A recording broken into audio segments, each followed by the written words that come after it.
What's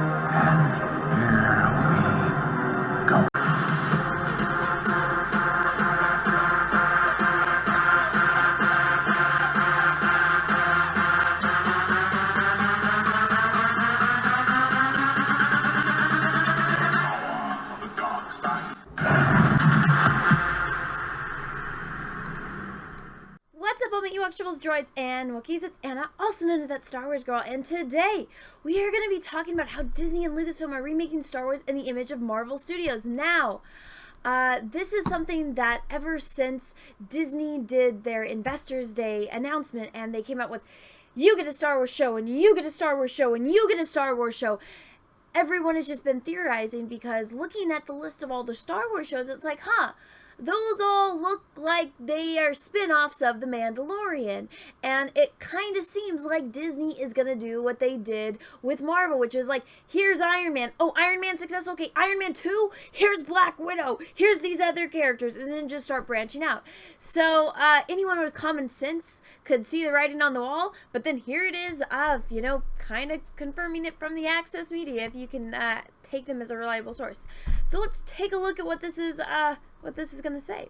The day Disney acquired Lucasfilm in 2012, the company wasted no time in making it clear it was buying for $4.5 billion, announcing 3 new Star Wars movies were already in the works.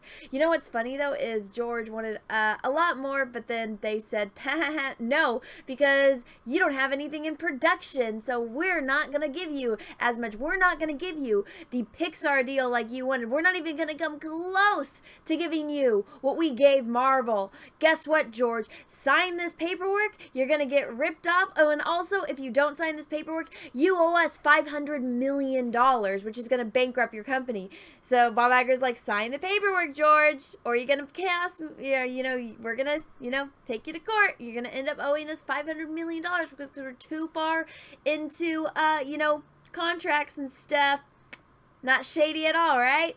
But, hey, guess what? All of that is in Bob Iger's book if you want to read it. Pretty shady stuff. I'm surprised his editor allowed him to put that in there, but it is what it is.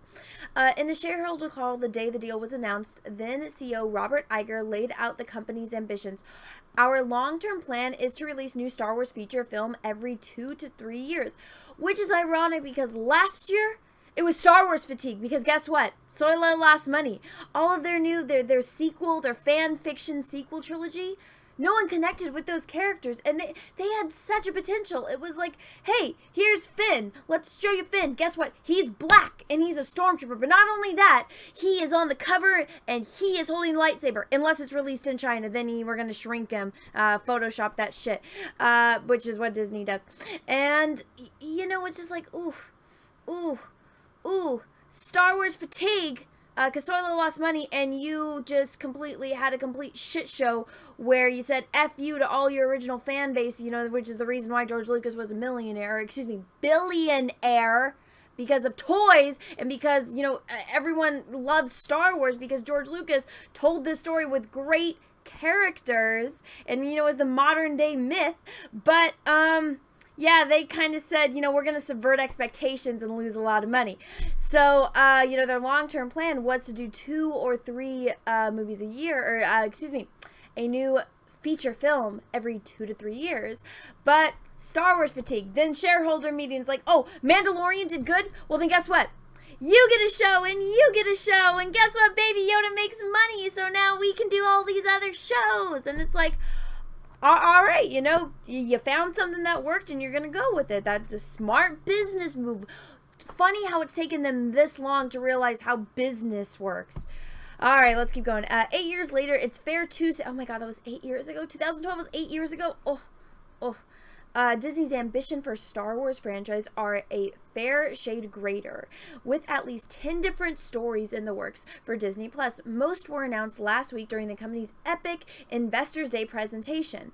I wouldn't call it epic, especially if you watch the end where they were telling their statistics and how much money they're projected to not make until 2024. It's a lot of years before they start cracking even. to say the least. The latest about fan-favorite character Boba Fett was announced at the end of the post-credit teaser for Season 2 final of the first live-action Star Wars TV series, The Mandalorian. Yeah, people lost their shit. If that sounds familiar, it's because it's a franchise-building tactic that's been used for over a decade. Oh my god, I can't even see this screen. I apologize. Astronomically lucrative effect by Lucasfilm's corporate sibling Marvel Studios. It's also Lucasfilm's second attempt to copy it. At the time Disney bought Lucasfilm, the company was feeling a fluster than it had in years thanks to Marvel Studios and the iconic pop culture brand Disney acquired in 2009. In May 2012, the Avengers debuted to record-shattering success, and in doing so redefined the franchise filmmaking into a series of creatively interwoven movies upslewed at what became an unprecedented pace, with 2 or 3 Marvel Studios projects opening each year. By comparison, Iger's initial forecast of the new Star Wars feature every 2 or 3 years was as slow as a drawback lumbering across the sands of Tatooine. Wait, what the hell? Was as slow as a dewback. Oh my gosh, cannot read this morning. Okay, so here's the difference though.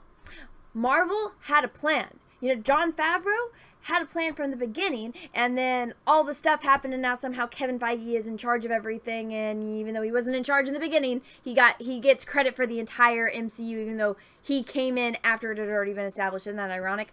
Or he took over after it had already been established. But so, they had a plan.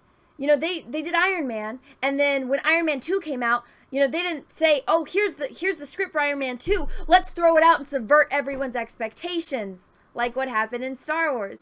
Isn't it funny when you have a plan and you stick to it and it's all planned out? This is when we're going to introduce this character and this character. And because these characters we're introducing this one, they're going to have their own series or movies and branch out from there. And we're going to make all of the monies. But no, Star Wars, they're like, oh, here's the outline for the second movie of the trilogy. Let me just throw it out and do my own thing. Fuck you, Rian Johnson, you're an idiot. And I mean, it's funny that Rian Johnson supposedly has a trilogy, but it wasn't announced at the Disney Investor Day. Ironic, huh? Let's see if I can do this without my damn glasses. Alright, let's see. Here we go. So the company quickly pivoted, pushing Lucasfilm to release a new Star Wars movie every year with a series of one-off features set in the larger Star Wars world. In between the ongoing Skywalker saga films, once the final trilogy had concluded, these annual one-offs could spawn their own sequels, propagating Star Wars far beyond anything attempted before with the franchise. George Lucas made 3 Star Wars films from 1977 to 1983, then 3 prequel films 16 years later from 1999 to 2005. Suddenly, Disney was going to debut the number of live-action Star Wars movies in just 6 years. With the ancillary universe developed over decades in books, animated TV shows, and comics, just as vast as Marvel Entertainment core canon. The company was banking on Star Wars franchise was capable of sustaining such rapid expansion of the cinematic footprint. Here's the funny thing, though. You know, they wanted to develop decades of books, animated TV shows, and comics. They already had that. They've had Star Wars books. I mean, you can't see them because they're not in the shot. But, I mean, they've been coming out with Star Wars books for over decades. They had all of the source material. But then Rian Johnson, well, first off, they shouldn't have picked JJ because JJ fucked it up from the beginning with The Force Awakens. Then Rian Johnson threw out the treatment for this, you know, the second one in a trilogy. And then what did Kathleen Kennedy say? Well, we're not as successful as Marvel because we don't have any source material. We don't have source material. We don't have books. We don't have comics. We don't have video games. It's like, bitch, what the fuck do you think you spent $4 billion on just 6 movies? And a Clone Wars movie? And a Clone Wars TV show? No, you dumbass! You had over 40 fucking years worth of source material. I mean, go do Knights of the Old Republic, do Revan, an action figure of Revan. If you go look at characters on eBay, characters action figures that have never been seen in a TV show or a video game, or excuse me, or TV show or TV series. And heck, some of them even video games. They are hundreds of dollars on eBay. Hundreds, if not more. And guess what? Rose Tico? 5 cents. You know, before Toys R Us was closing. 5 cents. Oh, Walmart? 5 cents. A quarter. They're on the ultimate super sale. Heck, that one Star Wars Resistance TV show that I reviewed. That one, guess what?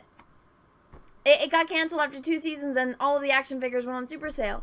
It's just, you want to do this, but, you know, their plan, okay, Rogue One, a Star Wars story, Solo, a Star Wars story. Guess what? They lost money and they canceled it. And then, you know, basically the rest of this article just goes and highlights, oh, we're going to have Boba Fett and Obi-Wan Kenobi. But guess what? They were going to be movies and now they're TV shows because the movies aren't doing as well because...